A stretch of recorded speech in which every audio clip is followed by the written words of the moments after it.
বাড়িতে কোনো সবজি না থাকলে শুধুমাত্র পেঁয়াজ আর ক্যাপসিকাম দিয়ে বানিয়ে নিন দারুণ স্বাদের একটা রুটি খাওয়ার সবজি। প্রথমে পেঁয়াজ আর ক্যাপসিকামটা স্কোয়ার শেপে কেটে ভেজিটেবিল অয়েলে একটু ভেজে তুলে রাখবো। তারপর ওই তেলেই দিয়ে দেবো একটা মাঝারি সাইজের পেঁয়াজ কুচি, 6-7টা রসুনের কোয়া, দুটো শুকনো লঙ্কা, একটা মাঝারি সাইজের টমেটো কুচি আর 1 ইঞ্চি আদা গ্রেট করা।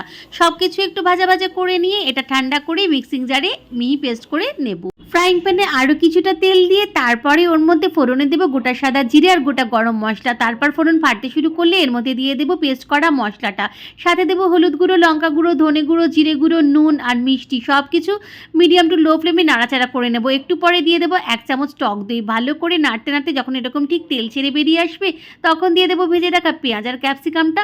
আরও একবার মশলার সাথে সব কিছু নাড়াচাড়া করে নিয়ে দিয়ে দেবো এতে সামান্য পরিমাণ গরম জল।